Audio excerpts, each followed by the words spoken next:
આજે આપણે પારિમાણિક વિશ્લેષણની રીતનો જે ત્રીજો ઉપયોગ છે એ ત્રીજા ઉપયોગ વિશે વાત કરીશું। ત્રીજો ઉપયોગ કંઈક આ રીતે છે કે આપણી પાસે કોઈ અલગ અલગ ભૌતિક રાશિઓ છે તો એમની વચ્ચે સંબંધ દર્શાવતું આપણે સમીકરણ મેળવવું છે। આપણે એક સિમ્પલ ઉદાહરણથી વાત કરીએ કે ધારો કે મારી પાસે કોઈ પદાર્થ છે અને હું એને મુક્ત પતન કરાવું છું। મુક્ત પતન કરાવશો ધેટ મીન્સ કે તમે ધારો કે એને હાથમાં પકડી રાખ્યો છે એટલે એનો પ્રારંભિક વેગ જે કહેવાય એ 0 કહેવાય।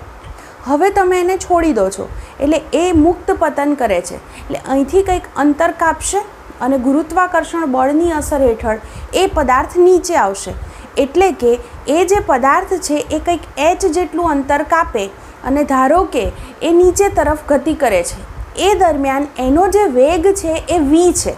તો હવે આપણે એવું સાબિત કરવું છે કે આ જે વેગ છે એ ગુરુત્વ પ્રવેગ g ઉપર અને એણે જે કાપ્યું છે અંતર h ઉપર કઈ રીતે આધાર રાખે છે, એના સમપ્રમાણમાં હશે, વ્યસ્ત પ્રમાણમાં હશે, કઈ રીતે એનો ઘાત હશે એ પણ આપણે અહીંયા આગળ જોઈ શકીએ।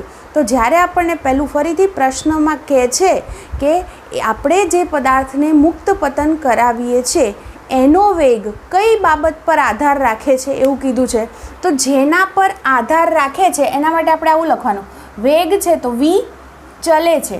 આપણને એવું કીધું છે કે એક તો એણે કાપેલા અંતર પર એટલે h કહેવાય, એની કેટલી ઘાત છે એ મને કશી જ ખબર નથી।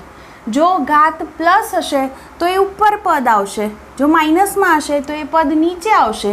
ઘાત કઈ છે ન ખબર હોય ત્યારે આપણે એની કંઈક ઘાત એ લખીએ જે આપણે આગળ જતાં મેળવીશું, કેટલી છે આપણે જાણી શકીશું। એ જ રીતે બીજું કીધું છે કે વેગ જે છે એ ગુરુત્વ પ્રવેગ g પર પણ આધાર રાખે છે, તો gના એનું વર્ગમૂળ હશે, વર્ગ હશે, શું હશે કશી ખબર નથી, એક ઘાત પણ હોઈ શકે। તો અહીંયા આગળ v ચલે છે આપણે gની b ઘાત, આવી તમને જેટલી પણ રાશિ કે જેના પર એ આધાર રાખે છે એના માટે ચલે છે કરીને આવી રીતે પદ લખવું। હવે હું બંનેને સાથે લખું તો આવું લખી શકાય, v ચલે છે ની બદલે આપણે અચળાંક કોઈ k લખીએ જે પરિમાણ રહિત અચળાંક છે એ ધ્યાનમાં રાખજો, તો h⁴g⁵b લખી શકાય। હવે આપણે દરેકના પારિમાણિક સમીકરણની વાત કરીએ તો પારિમાણિક સમીકરણ લખવા માટે હું અહીંયા બોક્સ કરું છું। k અચળાંક છે, પરિમાણ રહિત છે એટલે એનું પરિમાણ 0 થશે, hની અહીંયા આગળ a ઘાત છે અને gની b ઘાત છે એટલે અહીંયા દરેકનું આપણે પારિમાણિક સૂત્ર લખીશું। ડાબી બાજુ હું વેગની વાત કરું તો યાદ હશે વેગનો એકમ મીટર પર સેકન્ડ, લેન્થ અપોન ટાઈમ છે એટલે એનું પારિમાણિક સૂત્ર થશે m0L1t-1। કે પરિમાણ રહિત છે એના માટે આપણે લખશું નહીં, h જે છે એ કાપેલું અંતર છે, અંતર મીટરમાં હોય એટલે એનું પારિમાણિક સૂત્ર L1 માત્ર લખું તો ચાલે।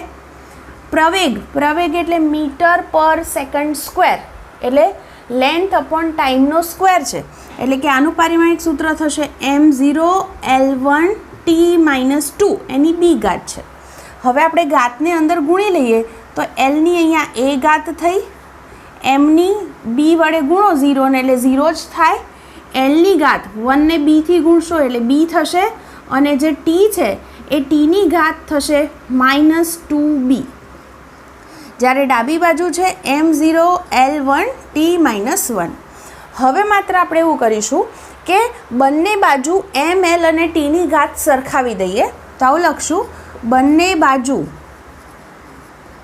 ml અને tની ઘાત સરખાવતા, ચલો સરખામણી કરો એટલે તમને પહેલું રિઝલ્ટ શું મળશે, તમે અહીંયા આગળ એક સ્ટેપ આપણે લખી શકીએ, અહીંયા આગળ એલની ટોટલ a + b ઘાત થશે। બંનેને હું સાથે લખી દઉં તો ટોટલ અહીંયા આગળ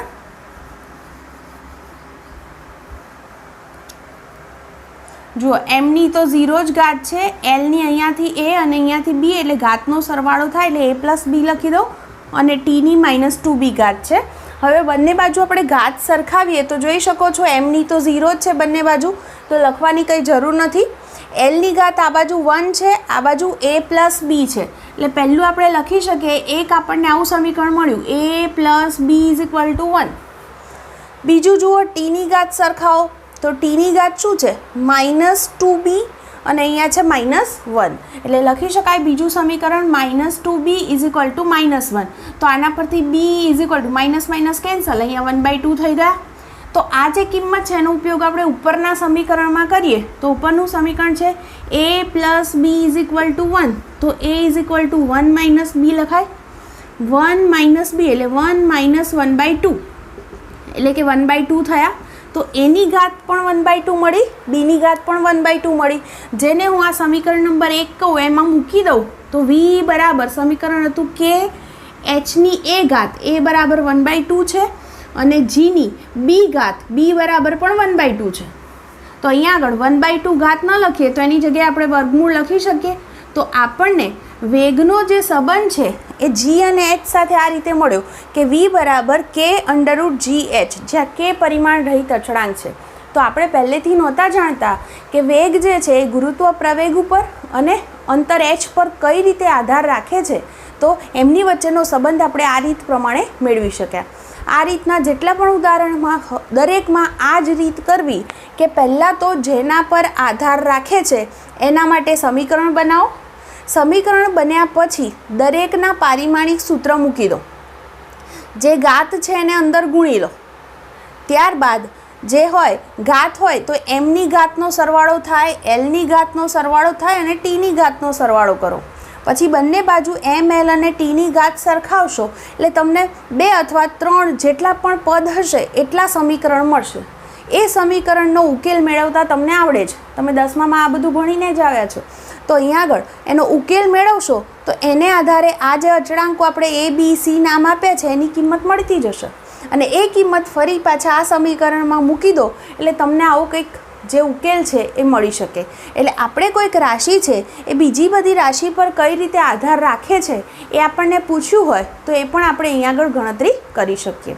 હજી એક ઉદાહરણ લઉં.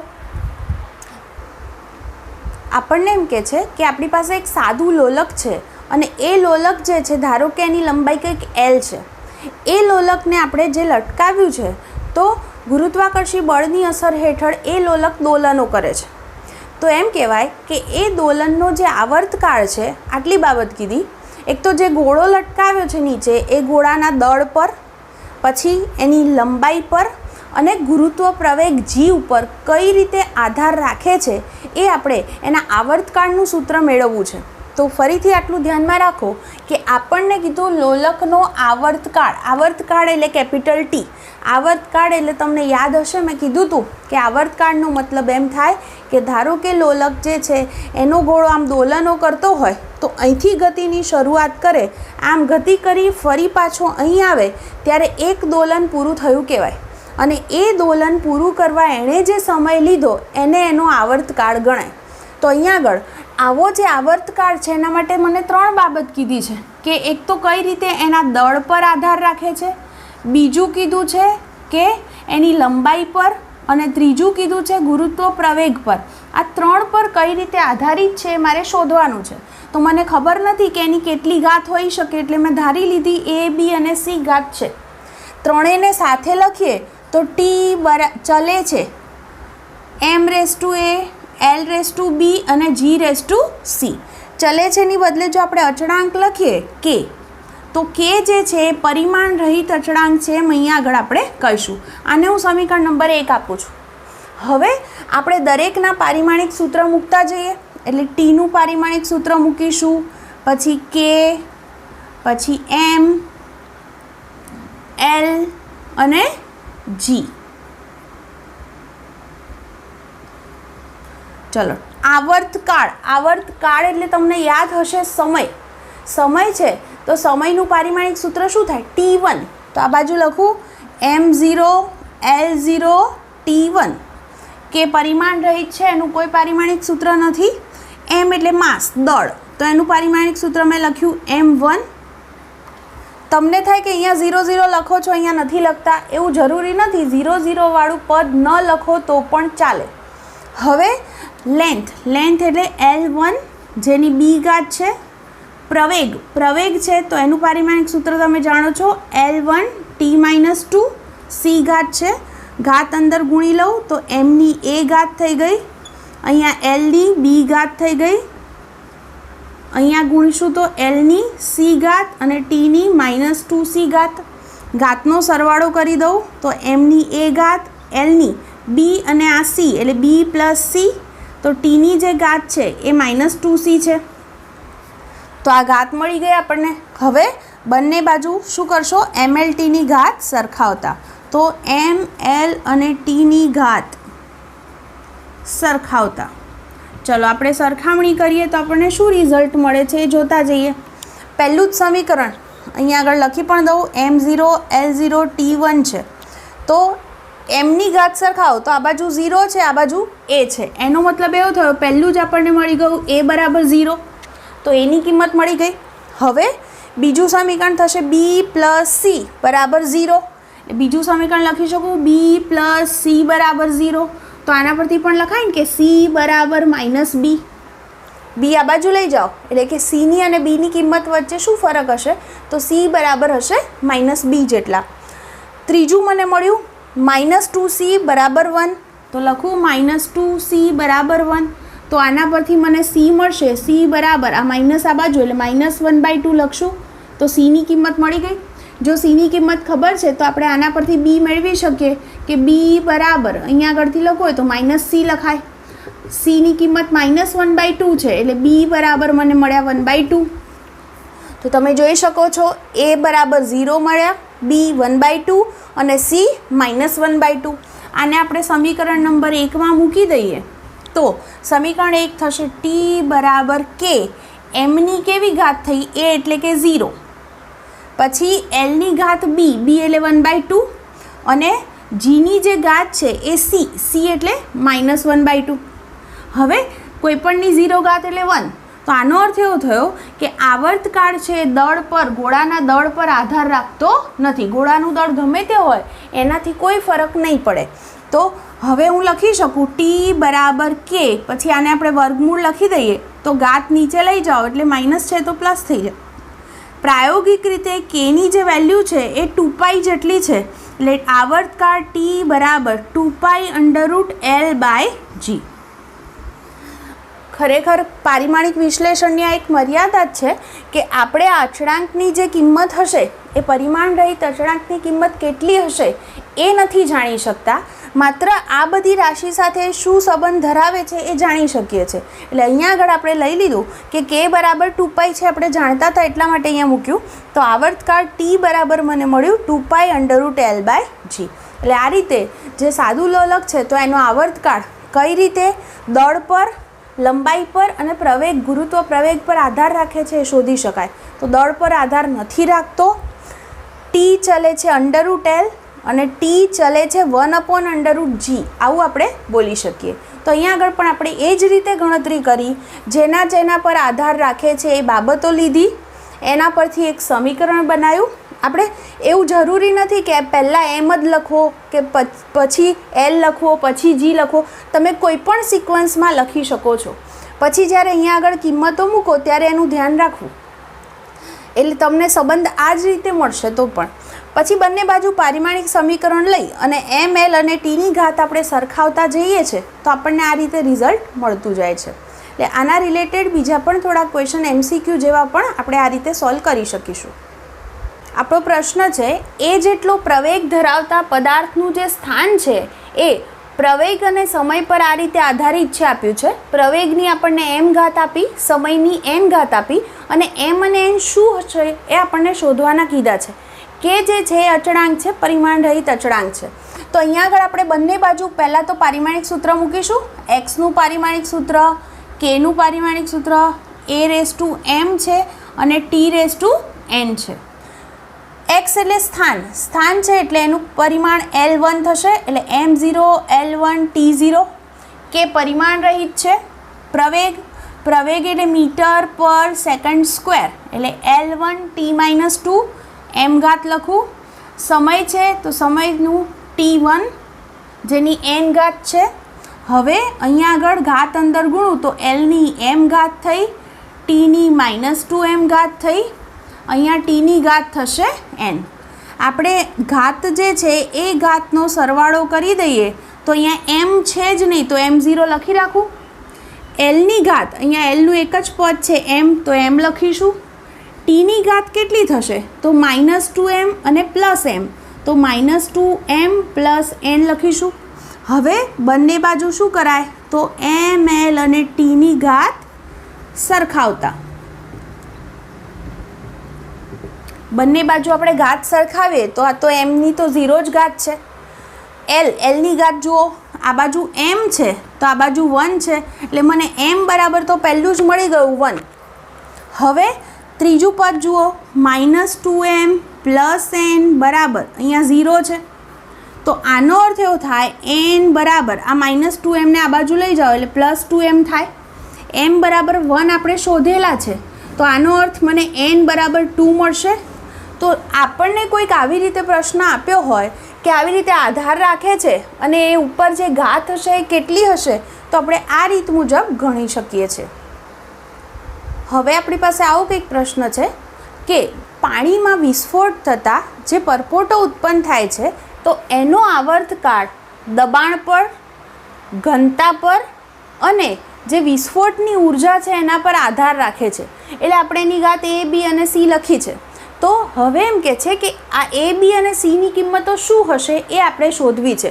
ચલનની નિશાની દૂર કરી અને હું અહીંયા જ અચળાંક k લખી શકું. દરેકના પારિમાણિક સૂત્ર મૂકીએ. ટીનું પારિમાણિક સૂત્ર, કેનું દબાણ જે છે એની a ઘાત છે, ઘનતા છે એની b ઘાત છે અને ઉર્જા છે એની c ઘાત છે.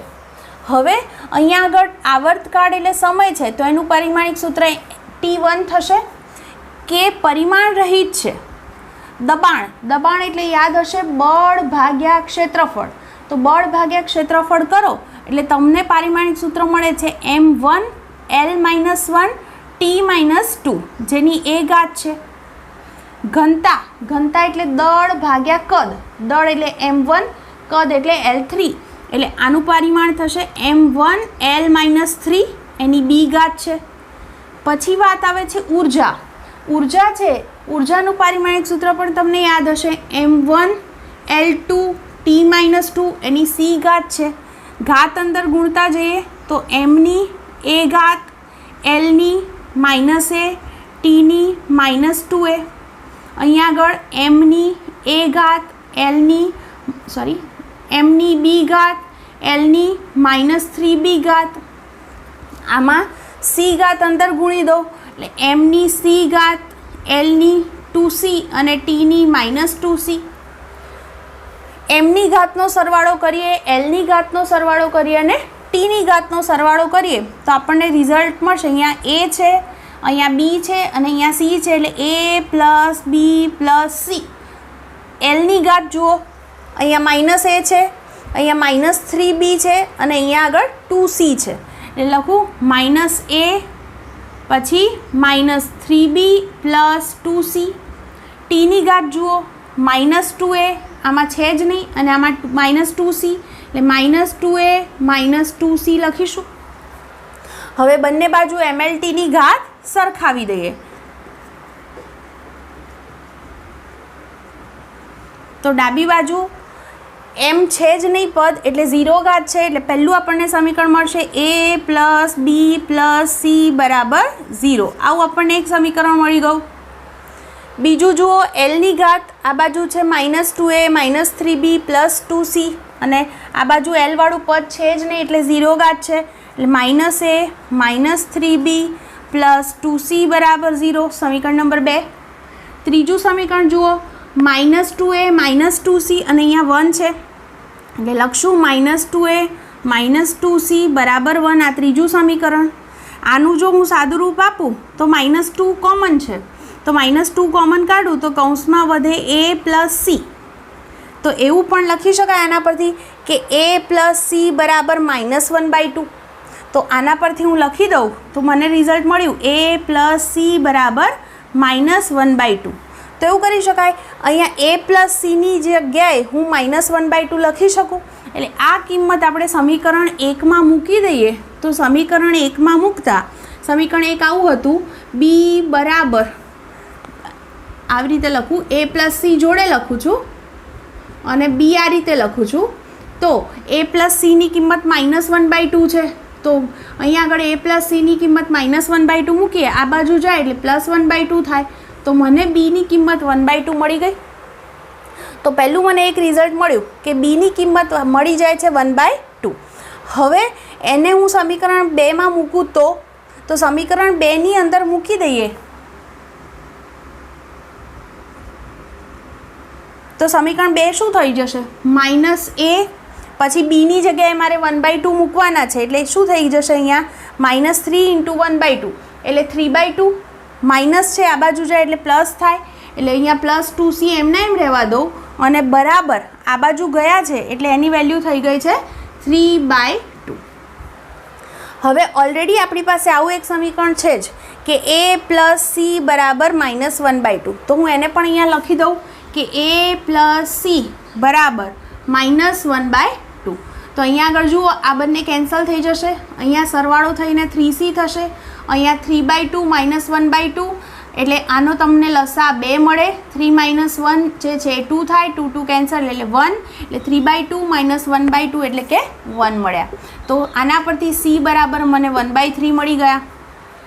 હવે પાછું આ જ સમીકરણ પર આવી જઈએ કે a + c = -1/2 હતા, તો cની કિંમત મને મળી છે 1/3. એ હું આ બાજુ લઈ જાઉં તો -1/2 -1/3 લસા 6 થશે. તો અહીંયા આગળ -3 થી ગુણશો, અહીંયા આગળ 2 થી મને જવાબ મળ્યો -5/6. એટલે કે a બરાબર આપણા જવાબ આવશે -5/6.